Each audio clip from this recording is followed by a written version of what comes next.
Going to be excellent. I want to welcome back members of the media, and our staff, and our partners. Continuation of what's a really exciting day for the Rangers organization. To welcome Marcus Semien and his family to our family, and we're excited to have all of you here.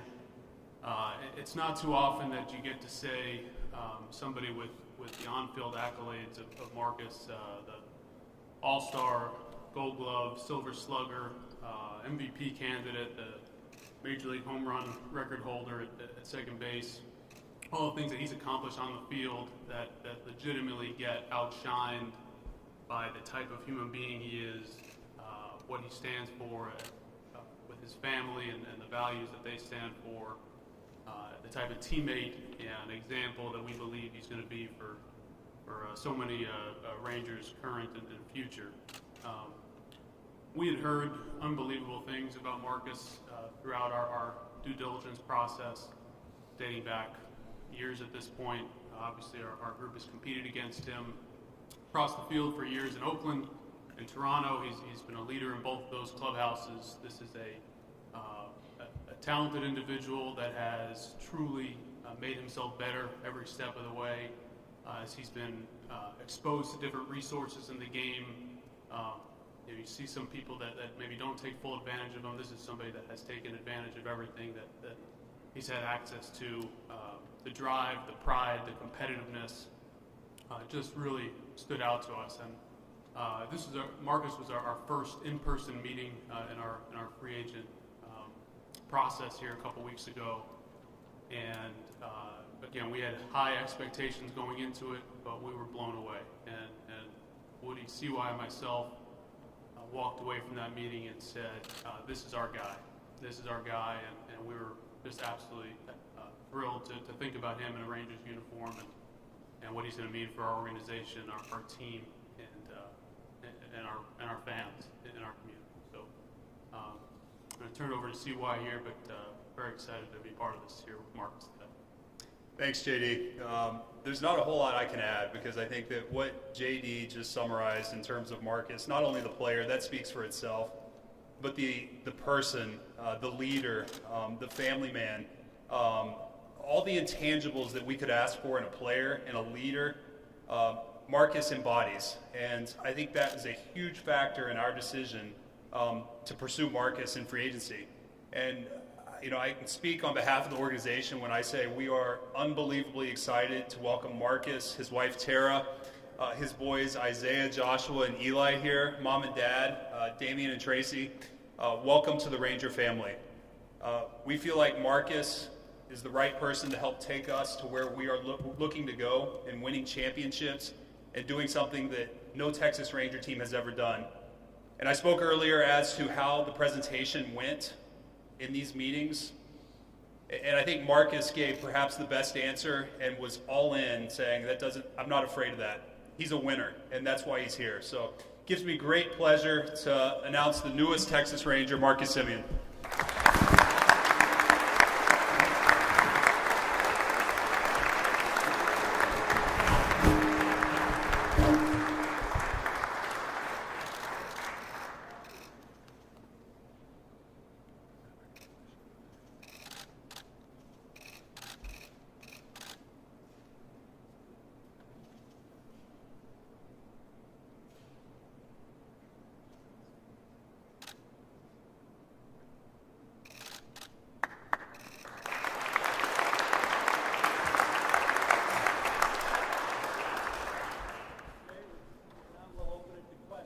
Again, raise your hand.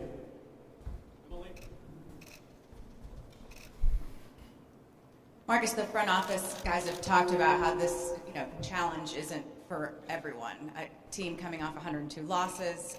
What was it about this situation and this organization in particular that intrigued you and made you say yes and being the first one to do so?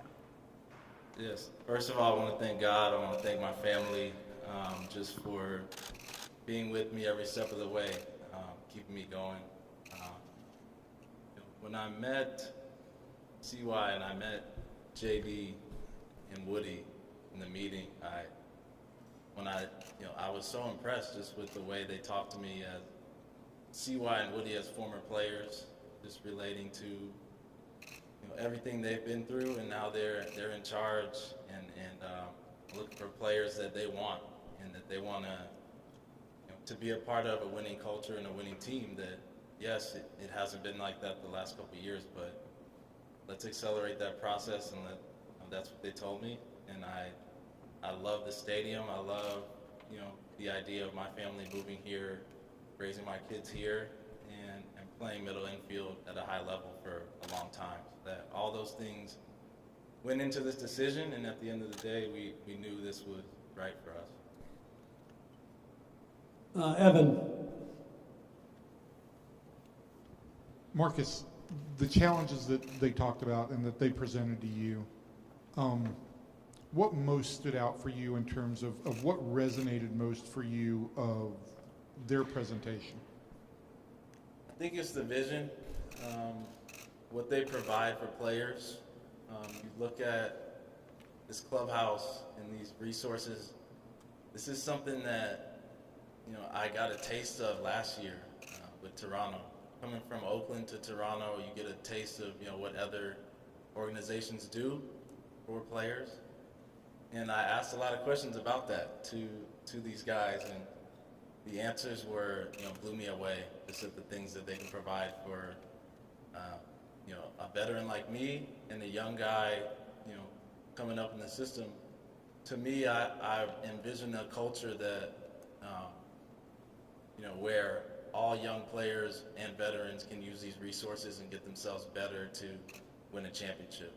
It's an inclusive culture, and I'm excited to help build it. Nui. A question for Marcus and a question for Scott. Marcus, first off, I know you had worked with Ron Washington, and he had a bunch of things to say about you earlier today when I asked him about it. He said, character person. Can you explain what you'll be able to bring to this clubhouse? And for Scott, Ranger management have been criticized the past few seasons for not spending. When you got into conversations to bring Marcus here, what did you feel that you were able to get from management here, ownership, to bring your player here for an opportunity to get a contract and possibly play in the World Series? Yeah, Ron Washington is the most influential baseball man in my life. Yes, it was mostly defense, but defense wins championships. I think that the point in time when I met Wash, I wasn't in a confident mindset defensively. When I left that season and got into the next season, I was closer. You look at the middle infielder I am today, very confident. And I still work on the things that we did back in 2015. I still talk to him every single season, just throughout the year, just checking in. He's making sure I'm still doing my stuff.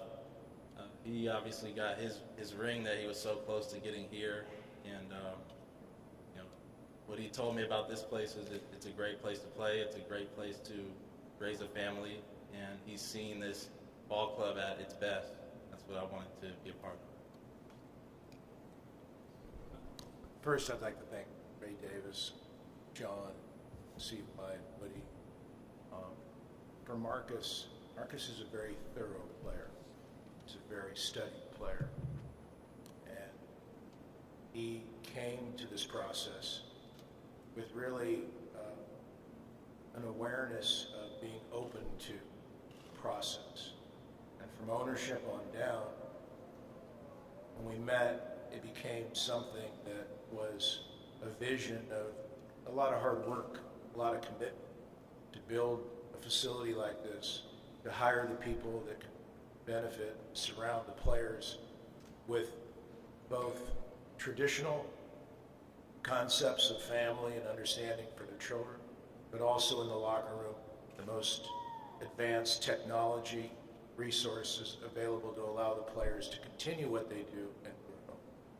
I think, in answer to your question, the commitment sometimes in this game are different. They really are. It's very competitive.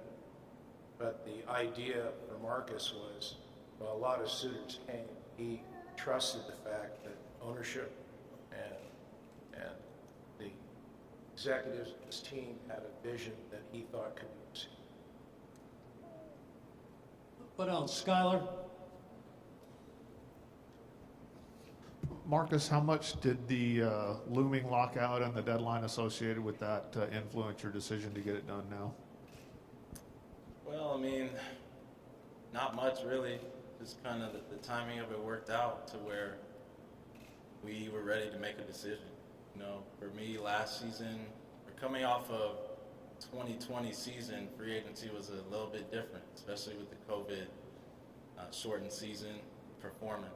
I think this year was a situation where we received some calls early and had some interest at what we were asking for.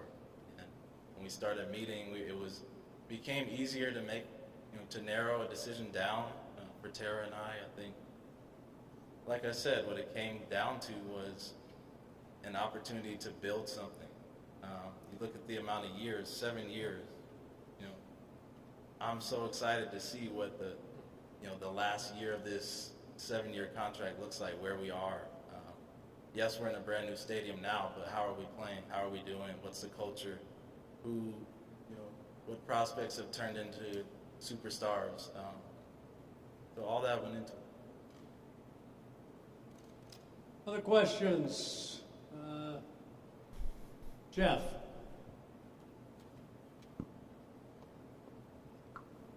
You keep saying middle infielder. Do you have a position yet with the Rangers? Yeah, I think I'm playing second. Early when I first signed, I was the first guy, and I had done both. So, last year I felt great at second base. Obviously, defensively, I was able to win a Gold Glove, swung the bat better. So, it's a place that I'm still learning, but I feel like I learned some things really fast, and I was able to execute them. With the coaching staff in Toronto, I'm really happy to work with the guys here and see what else I can do. Let's go with Stefan. Marcus, you referenced the fact that both Chris's are former players. What was it about those conversations with those guys that really attracted you? Well, their vision was the same. They want to build something right now and change this culture, turn it into a winning culture right now. Yes, when a current player talks to a front office member and they're a player, it makes things a lot easier because he's been exactly where I've been for a number of years. We played against each other. And then Woody, a really good big league player as well, that you can come to and ask him anything you want about certain situations you're feeling in the moment, and he's been there and give you an answer. And he sees it from the dugout right now, but he's been there before. I think that will help all of them. Chris? Hey, Woody, this one's for you.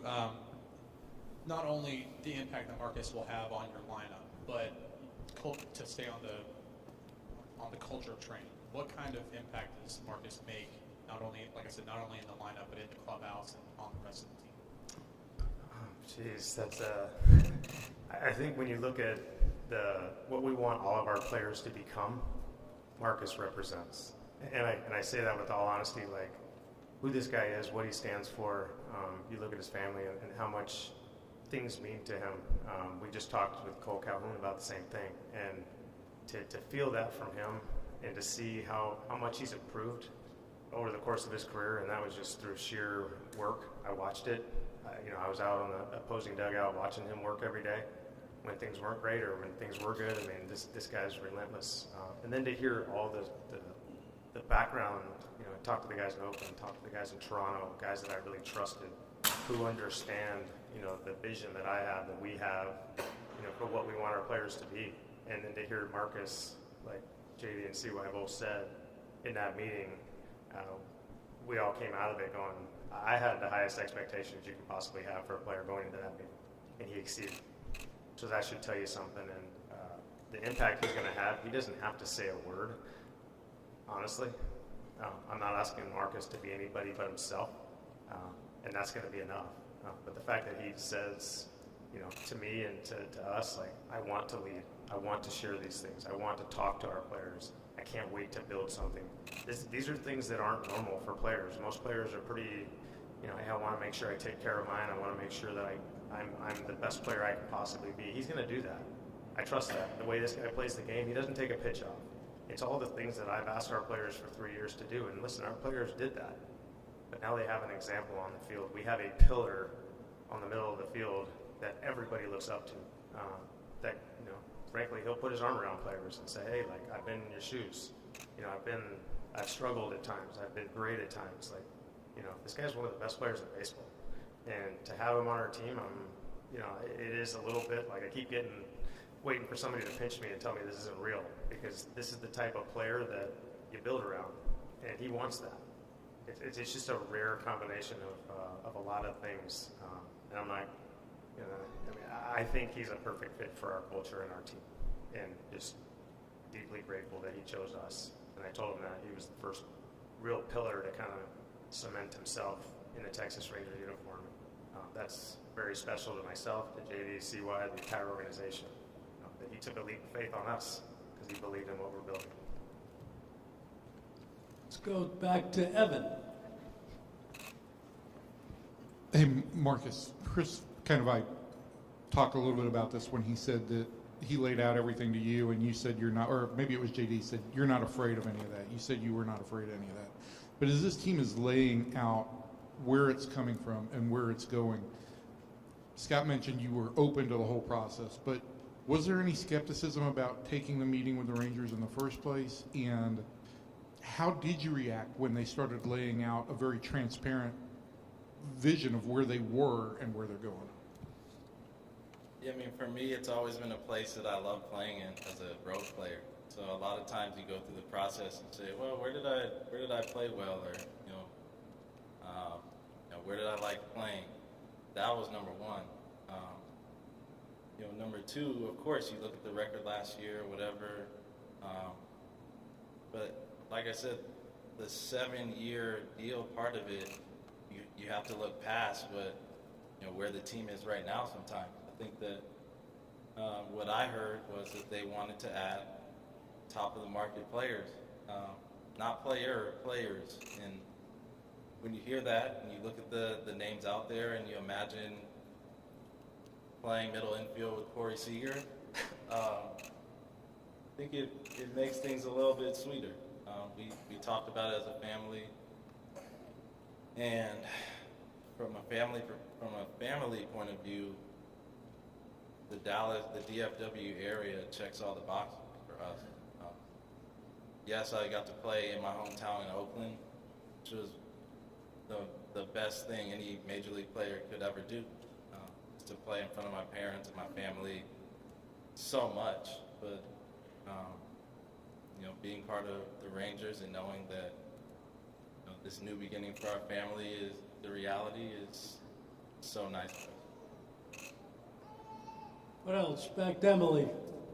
Marcus, I'm not sure if it was the guy on your left or the guy on your right, but I heard on a radio interview today, and they mentioned you as kind of not a hybrid, but traits of Michael Young and Adrian Beltre. And those are two really well-respected big names around these parts as far as their leadership and what they provided in the clubhouse as well as on the field. Is that when you talk about that leadership aspect, is that a position you've been in before that do you feel like you'll excel in it, and how do you view your leadership style? Yeah, those two are, I played a lot against Adrian, but I watched Michael play so much, and I admire his game as a middle infielder. But yeah, I think for me, I've learned over time how to lead. It's not something that I was necessarily born with. I think I've always been fairly quiet, but as my game started to develop, my leadership came with it. I think that when for me, playing 7 full seasons in the major leagues, I've learned a lot. I've struggled a lot. I've gotten better at those things. I've propelled myself into conversation of these guys we're talking about, these free agents. And it took a lot of learning. I think that when you learn something, you're so eager to share it with someone else who you see is going through what you went through. And I think there's probably some guys in this clubhouse now that benefit from some of the things I've learned and that I share with them. Other questions? Kennedy. Hey Marcus, I'm curious, what did you learn about yourself, I guess, that year in Toronto? You know, you're playing alongside young stars like Vlad and Bo Bichette and all of that. You know, what did you learn about yourself during that year? Well, I learned a lot about, there was a lot. I think physically, I learned a lot about how to take care of myself even better. You know, I always take pride in playing 162 games if I can. But what does that mean? That means you have to take care of your body every single day. You need to eat right. You need to stretch. You need to put in a lot of extra time away from my family. Honestly, there's so many hours that go into it when you want to be the best and you want to be the most prepared and you want to be the healthiest. And in Toronto, I was open to learning about what they do for their players in the weight room, in the training room. Look at the lineup we had there. A lot of guys, we spent a lot of time in the cage working and learning together. Yes, they were young players, but they were smart. So I was learning from them. They were kind of watching me how I went about my business. And I think that we all stayed pretty healthy and hit well. So you look at the season overall, we didn't make the playoffs, but I think those younger guys became better players. Okay, let's go to Evan and then over to Jared. Scott, this one is actually for you. And you may have some personal experience with this, but the hard part for a team that's struggling and going after free agents is getting that first big guy to come through the door. In convincing Marcus to come here, how much easier does it make for the Rangers to get traction with other guys? Well, I think a lot easier. That's mainly because when Marcus signed here, he called me 3 times a day to make sure that Corey signed here. So, and when you have an important client doing that, believe me, it's impactful. So, in the player community, of course, it's really about how they evaluate the people they're going to be playing with and what they can do collectively to achieve their objective. And when John and CY and Woody came to us and sat down, they were most earnest about, we're not here to sign players, we're here to sign the best players. And I think that message impressed upon Marcus and Tara to the point where they were very serious. We talked about, ownership's approval to their plan and what they've done and how this has been really evolving since CY and John got together. And it became something, I think, where in the end, Marcus, and again, it's very hard to win players. There's a lot of teams that want players that demonstrate what Marcus has as leadership. But to really win the day with, it's about what Marcus believed from the people he was talking to and dealing with. I think John and CY's message was something that Marcus, Tara discussed and said, we trust these people. And certainly they have, in a very short period of time, backed up what they told Marcus they would do. Jared? Marcus, not to re-ask a question you've been asked, but to not only choose to come here, but to do so without any opt-outs, what was it about this that made you feel comfortable to make that sort of a commitment with no room throughout the 7 years to bail out if the situation presented itself? Yeah, I haven't really thought about that. The structure of the deal is 7 years, and it's in a place that my family and I wanted to be. veteran player, when you get that opportunity and you think about everything that it could be, it becomes an easier decision. I think that, of course, when you hear, yes, the team wants to add, the team wants to win, those are things that at the point in time where I'm at in my career, that's exactly what I want. Other questions? We good? Okay, we will have our next introduction here in just a few minutes. So, thank you.